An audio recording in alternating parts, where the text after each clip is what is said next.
Warangal Kakatiya university campus లో ragging కలకలం రేపింది. యూనివర్సిటీ లేడీస్ హాస్టల్లో పరిచయ కార్యక్రమం పేరున సీనియర్ విద్యార్థినులు జూనియర్లను ఇబ్బందులకు గురి చేశారు. ఈ సమయంలో వెకిలి చేష్టలకు పాల్పడడంతో అది కాస్త వివాదంగా మారింది. యూనివర్సిటీ ఉన్నతాధికారుల దృష్టికి తీసుకువెళ్లారు విద్యార్థినులు. దీంతో వెంటనే అప్రమత్తమైన అధికారులు ర్యాగింగ్ ఘటనపై విచారణ చేసి ర్యాగింగ్ కి పాల్పడిన మొత్తం 81 మంది అమ్మాయిలపై వారం రోజుల పాటు సస్పెన్షన్ వేటు వేశారు.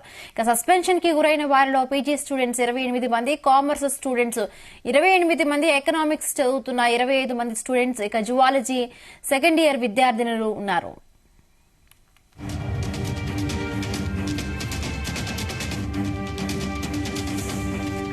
రైట్, దీనికి సంబంధించి మరిన్ని పూర్తి వివరాలు వరంగల్ నుండి మా ప్రతినిధి శ్రీకాంత్ అందిస్తారు. శ్రీకాంత్, కాకతీయ యూనివర్సిటీలో ర్యాగింగ్ అయితే కలకలం చేసిందని చెప్పొచ్చు. ఇటీవలే పీజీ విద్యార్థులు అయితే కూడా జాయిన్ అయ్యారు.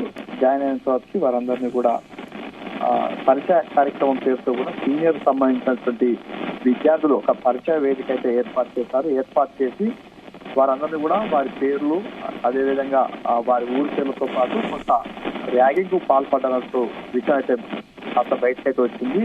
ఆయా సంబంధించినటువంటి ర్యాగింగ్ పాల్పడినటువంటి విద్యార్థులను కూడా సస్పెండ్ చేస్తూ కూడా కాలేజీ యాజమాన్యం అయితే వారినైతే కూడా సస్పెండ్ చేసింది. ఆ తర్వాత దీనికంటే ముందుగా మాత్రం పరిచయ కార్యక్రమం పేరుతో కూడా జూనియర్ విద్యార్థులను సీనియర్ విద్యార్థులు ర్యాగింగ్ చేశారంటూ ఆ విద్యార్థులు వారి యొక్క తల్లిదండ్రులకు చెప్పడం జరిగింది. చెప్పినటువంటి క్రమంలో వారంతా కూడా యూనివర్సిటీకి సంబంధించినటువంటి ప్రొఫెసర్లను కలవడం జరిగింది. కలవడంతో కూడా ఈ విషయం అయితే కూడా బయటకైతే వచ్చిందని చెప్పవచ్చు. ఈ క్రమంలో కూడా యూనివర్సిటీకి సంబంధించినటువంటి ఒక కమిటీని అయితే ఏర్పాటు చేశారు. ఏర్పాటు చేసి వారందరినీ కూడా యూనివర్సిటీలో జరిగినటువంటి ఆ ర్యాగింగ్ కు సంబంధించిన దానిపై పూర్తి స్థాయిలో నివేదిక కావాలంటూ కూడా వారైతే ఆ ర్యాగింగ్ కమిటీ అయితే కోరారు. కోరిన క్రమంలో కూడా అనుకున్నటువంటి మొత్తం 3 విభాగాలకు సంబంధించిన విద్యార్థులు అయితే ఉన్నారు. ముందుగా అయితే కూడా ఈ నెల 18 అయితే కూడా కామర్స్ విభాగానికి సంబంధించిన సీనియర్ విద్యార్థులు, జూనియర్ విద్యార్థులు కూడా ర్యాగింగ్ చేసినట్లు కూడా ఒక విద్యార్థి బయటికి చెప్పడంతో కూడా ఏదైతే కూడా ప్రొఫెసర్ల బృందం సంబంధించినటువంటి రిజిస్ట్రార్ శ్రీనివాసరావుకి అయితే కూడా నివేదిక అయితే సమర్పించింది. ఆయన ఆదేశాల మేరకైతే కూడా ఈ సంబంధించిన డిపార్ట్మెంట్ సంబంధించిన కామర్స్ డిపార్ట్మెంట్ సంబంధించిన 20 మంది విద్యార్థులను కూడా వారం రోజుల పాటు హాస్టల్ అయితే సస్పెండ్ చేశారు. మరోవైపు జువాలజీ విభాగానికి సంబంధించిన సీనియర్ విద్యార్థులు కూడా ర్యాగింగ్ పాల్పడడం నేపథ్యంలో కూడా 30 మంది విద్యార్థులను కూడా సస్పెండ్ చేశారు. ఇందులో 3వ ఘటన మాత్రం ఎకనామిక్స్ సంబంధించిన విద్యార్థుల్లో మాత్రం వారిపై ఇంకా విచారణ కొనసాగుతుంది. వారు ఎంతమంది సస్పెండ్ చేశారో కూడా తెలియాల్సి అయితే ఉంది. అయితే ఇటీవల కాలంలో కూడా ర్యాగింగ్ అయితే కూడా విస్తరిస్తుంది, చాపకిన నీరులా విస్తరిస్తుందని చెప్పొచ్చు. ఈ క్రమంలో కూడా కాకతీయ యూనివర్సిటీలో ర్యాగింగ్ జరగడం కూడా కలకలం రేపింది. ఇందులో ఎక్కువ మంది కూడా మహిళలకు సంబంధించినటువంటి విద్యార్థులకు సంబంధించినటువంటి హాస్టల్స్ ఉంటాయి కాబట్టి అందులోకి ఎవరు కూడా వెళ్లరు. కాబట్టి వీరంతా కూడా అందులో ర్యాగింగ్ కు పాల్పడ్డట్టుగా తెలుస్తుంది. దీంతో కూడా పూర్తి స్థాయిలో కూడా విచారణ అయితే కొనసాగుతుందని చెప్తారు. దీంతో కూడా వీసీని అదేవిధంగా రిజిస్ట్రార్ ను కూడా వివరణ కోరడం జరిగింది. కోరినటువంటి క్రమంలో వారు మాత్రం కనీసం ఫోన్ కూడా లిఫ్ట్ చేయనటువంటి పరిస్థితి కనిపిస్తుందని చెప్పవచ్చు. శ్రీకాంత్, గతంలో మనం చూసాం చాలా ర్యాగింగ్ కేసులకు సంబంధించి ఒక కమిటీ ఏర్పాటు చేయడం కానీ ఇవన్నీ కూడా ఉండే కదా. ఈ మధ్య కాలంలో ఇంత పెద్ద మొత్తంలో అంటే విద్యార్థినులు కూడా 81 మంది విద్యార్థి సస్పెన్షన్ కు గురవడం అంటే చాలా పెద్ద విషయంగా చెప్పొచ్చు. సో ఇంతమంది సస్పెన్షన్ కి గురయ్యారు.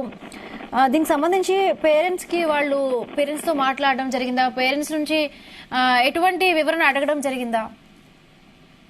అంటే ఖచ్చితంగా చెప్పొచ్చు. ఈ నెల 18న కూడా ముందుగా కామర్స్ విభాగానికి సంబంధించిన విద్యార్థులు ఒక పరిచయ వేదిక పేరుతో కూడా కార్యక్రమం అయితే నిర్వహించారు. అందులో ఒక విద్యార్థి ఏదో ర్యాగింగ్ కు పాల్పడడం నేపథ్యంలో వారి తల్లిదండ్రులకు అయితే విషయం తెలిపిన క్రమంలో కూడా వెంటనే మరుసటి రోజే ఆయా సంబంధించిన బాధిత విద్యార్థిని తల్లిదండ్రులు అయితే కాకతీయ యూనివర్సిటీకి రావడం, అదేవిధంగా రిజిస్ట్రార్ కలవడం, ప్రిన్సిపాల్ కలవడం, జరిగినటువంటి సంఘటన పూర్తి స్థాయిలో వారికి అయితే వివరించడం జరిగింది. ఈ క్రమంలో కూడా అక్కడ రిజిస్ట్రార్ అయితేంది హెచ్ఓడీలు కూడా దీనిపై పూర్తి స్థాయిలో కూడా విషయాన్ని అయితే తెలుసుకోవడం జరిగింది. ఇది కాస్త తెలుసుకోవడంతో కూడా ఇటు కామర్స్ విభాగమే కాకుండా జువాలజీ డిపార్ట్మెంట్, అదేవిధంగా మిగతా సంబంధించిన ఎంతమంది విద్యార్థులు ఈ ర్యాగింగ్ పాల్పడడం దాంతో కూడా పూర్తి స్థాయిలో కూడా విచారణ అయితే చేపట్టారు. ఇందులో ప్రధానంగా ఇటు కామర్స్, అదేవిధంగా ఎకనామిక్స్ తో పాటు జియాలజీ సంబంధించిన విభాగాలకు సంబంధించిన మొత్తం 84 మంది విద్యార్థులను కూడా సస్పెండ్ చేస్తూ అయితే వారు వారం రోజుల పాటు సస్పెండ్ చేస్తూ వారైతే సస్పెండ్ చేస్తారని చెప్పొచ్చు. ఈ క్రమంలో కూడా ఇది ఈ ర్యాగింగ్ భూతం అయితే కూడా కలకలం రేపుతుందని చెప్పొచ్చు. ఎందుకంటే కాకతీయ యూనివర్సిటీలో కూడా యాంటీ ర్యాగింగ్ కమిటీ ఇప్పటివరకు అయితే లేదు. గతంలో ఉన్నా కూడా అది కాస్త కూడా పట్టించుకోకపోవడంతో కూడా యాంటీ ర్యాగింగ్ కమిటీని పూర్తి స్థాయిలో నిలపలేకపోయారు. ఈ క్రమంలో కూడా యాంటీ ర్యాగింగ్ సంబంధించినటువంటి హెచ్ఓడి చైర్పర్సన్ తో పాటు BOES సంబంధించిన విద్యార్థులు, అదేవిధంగా సీనియర్ అధ్యాపకులు ఉంటారు, అదేవిధంగా 4 విద్యార్థులతో కూడినటువంటి ఒక యాంటీ ర్యాగింగ్ కమిటీ ఉంటుంది. కానీ అది కాస్త మాత్రం ఇప్పుడు లేకపోవడంతో కూడా ఈ ర్యాగింగ్ కు పాల్పడడం తెలుస్తుంది. ఇలాంటి ఘటనలు తరచూ జరుగుతూ మాత్రం తీవ్ర ఇబ్బందులు ఎదుర్కొనే అవకాశం ఉంటుందన్న నేపథ్యంలో కూడా యాంటీ ర్యాగింగ్ కమిటీ కూడా మరోసారి ఏర్పాటు చేసే దిశగా అయితే ఇటు వీసీ అవుతుంది, అటు రిజిస్ట్రార్ కూడా యాంటీ ర్యాగింగ్ కమిటీ అయితే ఏర్పాటు చేసే అవకాశాలు కల్పిస్తుందని చెప్పవచ్చు. Thank you Srikanth, thanks for the updates.